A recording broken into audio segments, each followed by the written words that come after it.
నమస్కారం, welcome to I dream. నేను మీ ఝాన్సీ. ఈరోజు మనతో ఒక స్పెషల్ గెస్ట్ ఉన్నారు. 30 ఇయర్స్గా మ్యాథ్స్ ఫ్యాకల్టీగా ఉంటున్నారు. అలాగే క్యాట్ని కూడా టీచ్ చేశారు. కొన్ని వేల మంది స్టూడెంట్స్ని ఆయన స్వయంగా వాళ్ళ భవిష్యత్తుని తీర్చిదిద్దారని చెప్పాలి.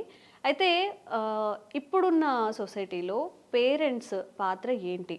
ఒక స్టూడెంట్ లైఫ్లో కానీ వాళ్ళ పిల్లల లైఫ్లో ఎలా పెంచితే వాళ్ళకు ఒక మెచ్యూరిటీ వచ్చి నాకేం కావాలని తెలుసుకోగలుగుతారు, కెరీర్ని ఎలా చూస్ చేసుకోగలుగుతారు, ఆ పేరెంటింగ్ ఎలా ఉండాలి, ఈ విషయాలన్నీ తెలుసుకుందాం. ప్రస్తుతం మనతో ఉన్నారు జోషుల చంద్రశేఖర్ గారు.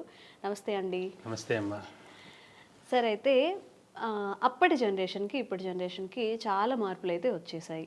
ఇప్పుడు పేరెంట్స్ చెప్పిన వినే పరిస్థితుల్లో పిల్లలు లేరు, అలా అని అంత మెచ్యూర్డ్గా కూడా లేరు. అవునమ్మా. అంటే ఇప్పుడు సొసైటీని చూసి కానీ లేకపోతే ఫ్రెండ్స్ని చూసి కానీ ఇన్ఫ్లుయెన్స్ అయ్యి కాకుండా ఒక మెచ్యూరిటీతో నాకు ఏం కావాలి అని పిల్లలకి ఎలా పేరెంటింగ్ చేస్తే తెలుస్తుంది వాళ్ళకి? అనగా ఇప్పుడు ఇదివరకు జనరేషన్ మీరు చెప్పిన మాట అంటే నేనే లైవ్ ఎగ్జాంపుల్. మా ఫ్యామిలీలో 7 జనరేషన్స్ అటు 7 జనరేషన్స్ ఇటు ఎవ్వరూ మ్యాథమెటిక్స్ తీసుకునే వాళ్ళు ఎవరు లేరు. నేను ఒక్కడే. అంటే అందరూ నన్ను మ్యాథ్స్ తీసుకుంటే అందరూ డిస్కరేజ్ చేశారు. ఎందుకని సార్? ఎందుకంటే మా ఇంటి ఎదురుకుండా ప్రొఫెసర్ ఉండేవాడు పాపం. ఆయనకి ఎందుకో మైండ్ పోయింది. అంటే మ్యాథ్స్ చేసినందువల్ల పోయిందని మీరు నమ్మకం చూపించి నువ్వు మ్యాథ్స్ తీసుకుంటే నువ్వు కూడా అట్లాగే అయిపోతావు అని చెప్పి ఆయన మ్యాథ్స్ పిహెచ్డి చేసి మ్యాథ్స్ ఫ్యాకల్టీగా పనిచేశాడు కొన్ని రోజులు. అంటుంటారు కదా ఎక్కువ చదువుకుంటే ఇట్లా అయిపోతామని. తర్వాత మా ఇంటి ఎదురుకుండా కొంతమంది ఎంఎస్సీ ఫిజిక్స్ చేసేవాళ్ళు, ఎంఎస్సీ కెమిస్ట్రీ చదివిన వాళ్ళు, కొంతమంది బాగా అకాడమిక్గా ఉండేవాళ్ళు వాళ్ళు ప్రతిరోజు బస్ స్టాండ్ వెళ్ళటం, మళ్ళీ ఏదో మర్చిపోయి వెనక్కి రావటం, మతి మరుపుకు ఉండేవాడు. సో మా ఇంట్లో ఏంటంటే వాళ్ళని చూపించి నువ్వు మ్యాథ్స్ తీసుకుంటే నువ్వు అట్లాగే అయిపోతావు అని చెప్పి భయపెట్టేవాళ్ళు. ఎందుకో నాకు ప్యాషన్ మ్యాథ్స్ మీద ఉండింది, నేను తీసుకున్నాను, ముందుకెళ్ళాను. అలాంటి పరిస్థితి ఏం రాలేదు నాకు. అంటే ఏంటి, ఆ ఫీల్డ్ తీసుకోవద్దని ఏం చెప్పలేదు, రిపర్కషన్స్ చూపించారు వాళ్ళకి తెలిసిన అనుభవంతో. కానీ ఈ ఫీల్డ్లోకి వెళ్ళొద్దు అని మటుకు చెప్పలేదు. సో అదే ఫీల్డ్లో ముందుకెళ్ళాం, అదే ఫీల్డ్లో ఎంఎస్సీ చేసాం, అదే ఫీల్డ్లో వర్క్ కూడా చేస్తున్నాను ఈ రోజున. అంటే నాకు నచ్చిన ఫీల్డ్లో నేను వెళ్ళాను ఒక రకంగా చెప్పాలంటే. సార్, అప్పుడు మీ పేరెంట్స్ అబ్జెక్షన్ చెప్పలేదు? ఎటువంటి అబ్జెక్షన్ లేదమ్మా. నేనే వెళ్ళాను, కాలేజీలో నేనే అడ్మిషన్ తెచ్చుకున్నాను, వాళ్ళు డబ్బులు ఇచ్చారు, తీసుకెళ్ళి కట్టాను, అంతకంటే లేదు. మా బ్రదర్ ఇంకో అతను నేను కామర్స్ తప్పితే ఇంకోటి చేయను అన్నాడు, వాడు కామర్సే తీసుకున్నాడు. ఈ రకంగా ఎవరి చాయిస్ వాళ్ళకి వదిలేసేసారు మా టైంలో. హ్యాపీగా మేము తీసుకున్నాం, ఎటువంటి ప్రెషరు లేదు. వాళ్ళ అన్ఫుల్ఫిల్డ్ డ్రీమ్స్ని మా మీదకి రుద్దలేదు. ఇది మెయిన్ చాలా పెద్ద విషయం. ఇది చాలా పెద్ద స్టేట్మెంట్ అమ్మా ఇది. అంటే నేను చేయలేదు కాబట్టి మా పిల్లోడు చేయాలి అనే ఒక పాయింట్ తోటి చాలా మంది ముందుకెళ్తుంటారు. అంటే ఇందులో నేను కూడా పేరెంట్నే, నేను కూడా గ్రాండ్ పేరెంట్నే. తప్పు ఎక్కడ చెప్తానంటే, నీ ప్యాషన్ వాడికి ఉండాలని ఏం లేదు, వాడు ఇంకో రకమైన ప్యాషన్లో వెళ్తాడు. అల్టిమేట్గా వాడు బాగుండటం అనేది మీరు కోరుకోవాలి.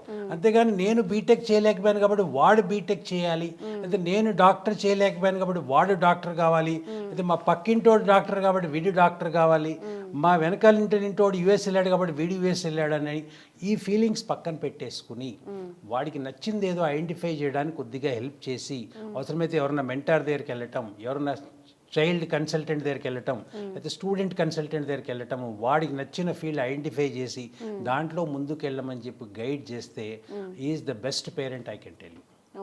ఇంకోటి ఏంటంటే, పేరెంట్ అనే వాడికి ఏంటంటే వాళ్ళు చాలా బిజీగా ఉంటున్నారు. ఇవాళ రేపు వాళ్ళకున్న ప్రెషర్స్ వాళ్ళకున్నాయి.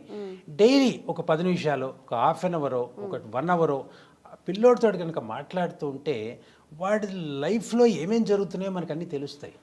సడన్గా సర్ప్రైజెస్ రావు. జనరల్గా మనం వింటూ ఉంటాం, the last one to know is the parent అని చెప్పని. అవును.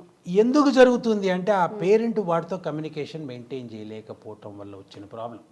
ప్రతిరోజు నేనైతే ప్రతిరోజు స్పెండ్ చేసాడు, ఎస్పెషల్లీ ఆ ఇంటర్మీడియట్ చదువుకునే ఏజ్, డిగ్రీ చదువుకునే ఏజ్లో ఎక్కువసేపు అక్కర్లేదు, 10 నిమిషాలే. అరే ఇవాళ ఏం చేసావు, వాట్ ఈస్ ద ప్రోగ్రామ్, ఇవాళ ఏం చదువుతున్నావు, ఏంటి నీకు ఏమైనా కావాలా, ఏంటి ప్రాబ్లం, ఏదైనా ఇబ్బంది ఉందా చెప్పు, అంతే. ఒక 10 నిమిషాలు. వాడు చాలా బిజీగా ఉన్నట్టు పోజు కొడతారు ఆ టైంలో, న్యాచురల్గా వాడు ఏం బిజీ ఉండడు. కానీ అయినా కూడా వాడితో ఒక 5 మినిట్స్ అన్న అట్లీస్ట్ డిన్నర్ టేబుల్ మీద అయినా మాట్లాడితే వాడు ఏం చేస్తున్నాడో, వాట్ హీఈస్ అప్ టు అనేది పేరెంట్కి ఖచ్చితంగా తెలుస్తుందమ్మా. ఆ సర్ప్రైజెస్ అనేవి ఉండవు. వాడు ఏం ప్లాన్ చేసినా ఒక పేరెంట్ని ఒక ఫ్రెండ్ లాగా ట్రీట్ చేసుకోవచ్చు. ఇప్పుడు బేసిక్ ఏమవుతుందంటేనమ్మా, చిన్నప్పుడంతానేమో పిల్లలు వాళ్ళ స్కూల్లో వెళ్తారు, వాళ్ళంత మెచ్యూరిటీ లెవెల్స్ ఉండవు. జనరల్గా అటాచ్ టు మదర్ ఎక్కువగా ఉంటారు, ఫాదర్కి ఎక్కువ అటాచ్డ్గా ఉండరు. ఫాదర్కి అటాచ్గా ఉండే వయసు ఏంటంటే ఇంటర్మీడియట్ వయసు. ఆ ఇంటర్మీడియట్ వయసులో తీసుకెళ్ళి హాస్టల్లో పడేస్తున్నారు. మా దగ్గర చదువుకోవడానికి ఫెసిలిటీస్ లేవని చెప్పని. దాంతో ఏంటి, వాటితో ఇంటరాక్ట్ కావడానికి అవకాశం లేకుండా ఉంది. అట్లీస్ట్ ఆ బీటెక్ చదివే టైంలో అన్న వాళ్ళతో ఇంటరాక్ట్ అవుతూ ఉంటే లైఫ్ లాంగ్ ఒక ఫ్రెండ్ వాడికి మిగిలిపోతాడు పేరెంట్గా. ఓకే. ఇది చాలా ఇంపార్టెంట్ అమ్మా. ఆ తర్వాత ఏంటంటే వాడికి సర్ప్రైజెస్ ఏమి ఇవ్వడు, మీకు ఏం చేస్తున్నాడో మీకు తెలుస్తుంది, వాడు గైడ్ చేస్తారు. నాకు ఇది ఈ ఫీల్డ్లోకి వెళ్ళాలి, ఓకే వెళ్ళు, ముందుకెళ్ళు, దాని గురించి రీసెర్చ్ చేసుకో, నీకు కావాల్సిన డబ్బులు నేను ఇవ్వగలుగుతాను, నువ్వు దాంట్లో ముందుకెళ్ళు. ఇది కనుక చేయగలిగితే మటుకు ఖచ్చితంగా ఆ పిల్లవాడు ముందుకు వెళ్తాడు. పేరెంట్ యొక్క ఏదైతే డ్రీమ్స్ ఉంటాయో వేరే రకమైన డ్రీమ్స్ ఫుల్ఫిల్ చేయలేకపోవచ్చు, కానీ వాడి డ్రీమ్స్ వాడు మటుకు ఫుల్ఫిల్ చేసుకోగలుగుతాడు. ఇది ఇంపార్టెంట్ అమ్మా. పేరెంట్ రోల్ అదే మెయిన్. వాడితోటి రోజు ఒక 10 నిమిషాలైనా స్పెండ్ చేయాలి.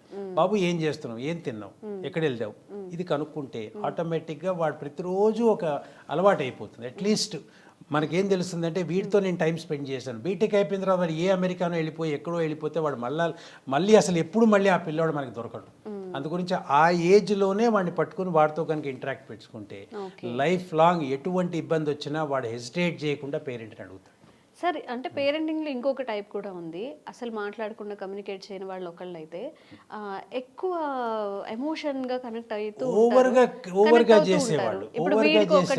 అంటే అన్ని వాడే చేసేద్దామని చెప్పి అంటాడు. ఏదో సినిమాలో చూసినట్టుగా నా ఆట కూడా నువ్వే ఆడేస్తున్నావు అని అంటాడు. అది కూడా తప్పేనమ్మా. అది ఓవర్గా కనెక్ట్ అవ్వడం అనేది కూడా తప్పే. ఎందుకంటే వాడి గైడ్ చేయమంటున్నాం కానీ వాడి ఆట నువ్వు ఆడమనట్లేదు. అప్పుడు వాళ్ళు ఇంట్లో ఏదైనా ఇష్టంగా ఉన్నా కెరీర్ చూస్ చేసి ఏం చెప్పడు, ఇంకా వాడు ఏం చెప్పడు. ఎందుకంటే వాడు ఓవర్గా ఇన్వాల్వ్మెంట్ అయిపోయి ప్రతి వాడే చెప్తున్నాడు అని చెప్పిన వాడు ఏం చేస్తాడు, సైలెంట్గా ఉండిపోతాడు. అది టోటల్గా తప్పమ్మా, ఇంకా తప్పు. అసలు ఇంటరాక్ట్ కాకపోవడం ఎంత తప్పో ఎక్కువగా ఇంటరాక్ట్ అవ్వడం కూడా అంతే తప్పు. మనం ఏంటంటే వాడి పక్కన ఒక ఫ్రెండ్ లాగా, అంటే వాడికంటే ముందు పోకూడదు, వాడికంటే వెనక్కి పోకూడదు, వాడితో పాటు నడవాలి, వాడికి ఏం కావాలో తెలుసుకోవాలి, వాడికి అవసరమైనవి మనం ప్రొవైడ్ చేయగలిగాం, అంతే, అంతకంటే ఏం లేదు. అప్పుడు ఏమవుతుందంటే ఎటువంటి సిచ్యువేషన్ వచ్చినా కూడా వాడు పేరెంట్ హెల్పే తీసుకుంటాడు అప్పుడు. ఇదమ్మా ఫ్రెండ్స్ పాత్ర ఎలా ఉంటుంది సార్? ఫ్రెండ్స్ పాత్ర చాలా పాజిటివ్గా ఉంటుంది, చాలా నెగిటివ్గా కూడా ఉంటుందమ్మా. అంటే మంచి ఫ్రెండ్స్ దొరికితేనేమో ఎక్స్ట్రాడినరీగా ఉంటుంది. ఇప్పుడు నేను బిఎస్సిలో నాకు అందరూ మంచి ఫ్రెండ్స్ దొరికారు, అందరం సక్సెస్ అయ్యాం. ఓకే. అదే కనుక ఆ ఫ్రెండ్స్ కంపెనీ కనుక కొద్దిగా బ్యాడ్గా వస్తే డెఫినెట్గా చాలా నెగిటివ్గా ఉంటుంది ఎఫెక్ట్. అందుకోసం ఏంటంటే ఆ ఫ్రెండ్స్ సెలెక్షన్ అనేది మన చేతిలో లేదు. వస్తారు వాళ్ళు, వచ్చినప్పుడు సపోజ్ ఎవరైనా కనుక ఒక ఫ్రెండ్, అంటే చెడ్డ ఫ్రెండ్ కూడా మనకి ఇంపార్టెంటే. చెడ్డ ఫ్రెండ్ ఏంటంటే చదువు తప్పితే వాడు మిగతా అన్ని బాగానే ఉంటాయి కదా, ఆ స్కిల్స్ మనం ఎక్కడి నుంచి నేర్చుకోలేము. అంటే మనకి యావరేజ్ స్టూడెంట్ ఎంత ఇంపార్టెంటో ఎక్స్ట్రాడినరీ స్టూడెంట్ కూడా అంతే ఇంపార్టెంట్, బిలో యావరేజ్ స్టూడెంట్ కూడా అంతే ఇంపార్టెంట్. ఎందుకంటే ఆ స్కిల్స్ అబిలిటీస్ ఎక్కడి నుంచి వస్తాయి, వాడి దగ్గర నుంచి వస్తాయి మనకి. అంటే రేపటి రోజున ఏదైనా ఇబ్బంది వస్తే, ఏదైనా సిచ్యువేషన్ బ్యాడ్గా ఉన్నప్పుడు మనం ఎలా ఫేస్ చేయాలని వాడే చెప్పగలుగుతాడు, వాడితో ఇంటరాక్షన్లో ఉంటాయి. మేము చదువుకున్నప్పుడు మా క్లాస్మేట్ ఒక అతను ఉండేవాడు, వాడికి మొత్తం 6 సబ్జెక్టులు కలిపి 30 వచ్చాయి టోటల్ మార్క్స్. అయ్యో.